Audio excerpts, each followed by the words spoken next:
But that was another thing that Red said to me was that he could beat you up in a real fight. yes, he was a shooter. He may have implied that, but he said he was talking about how I could never be. He was like, you're not getting over as a heel.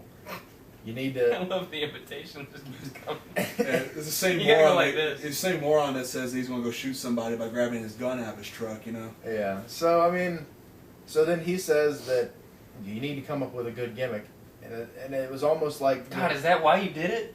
No, that makes it awful. But then I did it almost in spite, really, because it was basically the way he said it to me was, "Do your best, kid. I bet you can't beat what we've got." He wanted to prove me wrong. So I was like, you know what, Jerry, you're gonna start murdering people, and I don't. So, so I was like, all right, that's fine. So I came up with a gimmick, and it totally worked. Mm-hmm. And then I top heeled. That's all I'm saying. Baddest motherfucker on earth. On the earth. I'm the baddest motherfucker on the world. What does wrestling mean to you? Anybody else? Yeah. Joe, I know you're still very passionate because you're in the early stages and you haven't gotten jaded yet. Yeah, I still love it. I'm getting it back. Well, you got to figure you started in the PWA. Yeah, I started at where the we top. had a weekly TV show where we built angles and everybody was involved in some sort of storyline. And I was over. And then when that went away, after that everything looked like crap. Yeah.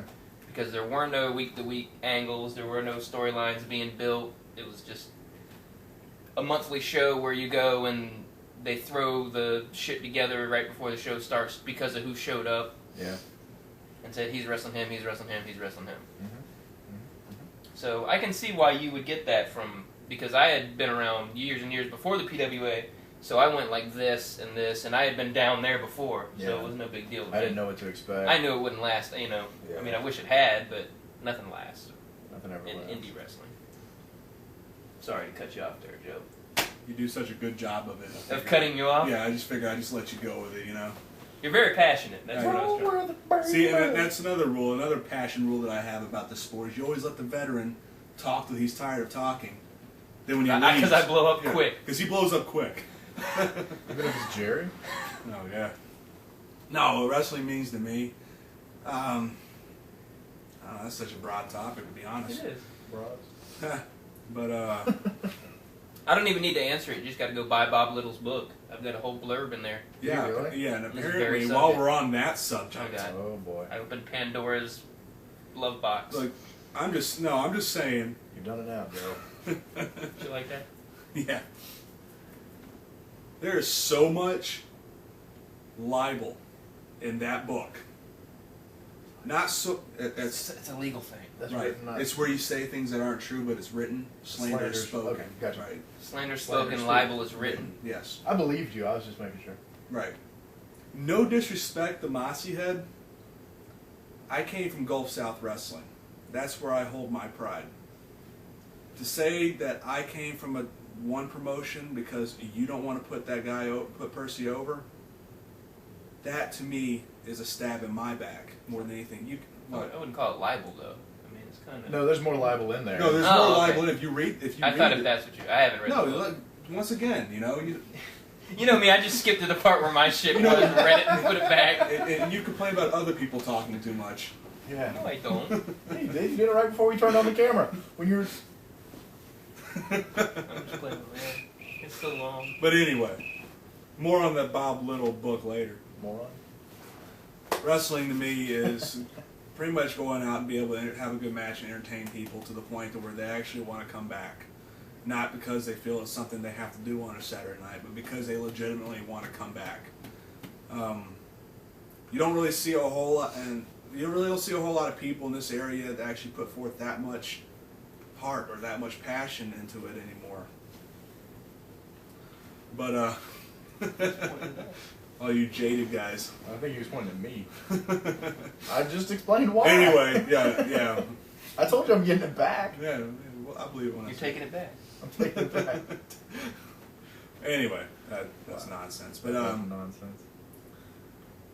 no, it's just one thing that kind of bothers me is it kind of feels like that not everybody's on the same page a lot of times, where it's just mostly about their 5 minutes to go out there and have their match, without actually thinking, you know, and what I'm doing out in the ring is good enough for people to say, I want to see that guy again.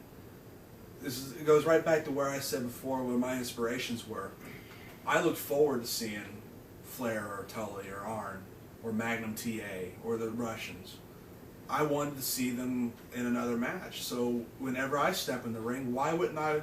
To me, I feel like I'm insulting them, the guys who paved the way, if I just go out there and phone in a match. You know, and along the same lines, even on this level, when I used to go to indie shows when I was younger, I would see people there and be really impressed with them. And I remember going to the fairgrounds with Iceberg whenever we would do that, and we would go to these shows, and the next one we went to, and I remember specifically thinking, man, I really hope Chad Cheatham wrestles on this show.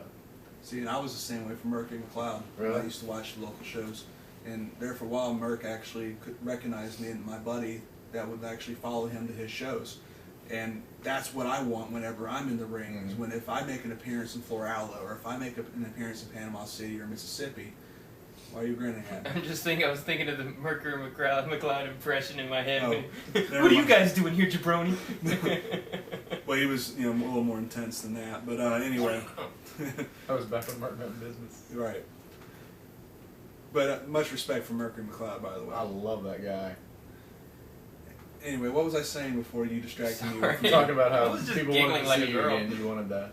Right. Yeah. Mercury McLeod is probably one of my influences with the fact that he was the guy that I would go to these other shows around different towns to go see. Because if you can touch somebody, you know, Not literally. hypothetically speaking. Not in a naughty way. Not like Shawn Michaels, apparently. Mr. Hickenbottom. But I mean, if you can have, maybe the word I should use because of my company here, if you can influence somebody that much to want to see you in other towns and follow you around, whether you're baby or whether you're heel, because that's another thing that's not really big in this area, is consistency in your character. Nope. Then I don't even wear the same clothes between two shows. yeah, I know you don't. Yeah, 40. What is it, like 40 miles away in your big vortex? That's my cousin, man. Okay, my bad. Identical cousins. Like Patty Duke, brother. Patty Duke reference. Nobody's gonna get it. But yeah, that's what wrestling means to me, is to be able to influence people to want to come back and see you on multiple occasions and having that much of an impact on people's lives, whether it be positive or even negative. Okay, along the same lines then. Mm-hmm. I mean, you just gave your answer, and let's go a little further into that. Let's delve. As far as your influences go, once you got in, and trainers don't count, okay? This is mine. But trainers don't count. But when you got into the business and started working shows, who influenced you, or who do you appreciate from your first few, like let's just say your first year? Well, I'm going to keep my answer consistent because this guy actually came to the school and pushed me a lot, and that'd be Mercury McLeod again. Because he used to come to GSW school all the time and sit in on classes. And we get in there and he showed me so much on chain wrestling to where my head would spin. And he was so patient. And that's when there was actually a break from the trainers that I had. Yeah. We're not. We're not patient. A couple of them were not very patient. By a couple, he means all of them. Oh. But Mercury would get in the ring and actually go through step by step and why you do a move a certain way. Mm-hmm. And why that move is done that way is the reason why it sets up 3 moves later for this move down here. That way it doesn't look like you're just throwing a bunch of moves together to get to point A to point B, that there's actually a way of getting to point C. And I mean, and that was one of my influences, and probably one of the guys I have the most respect for to this day, because even during my training he had a big influence on me, from like sitting out in the crowd and watching him, to training and him coming up there and showing me what he showed me, to even now. I mean, he's, you know, one of the first people I'll go see if I hear he's on a card.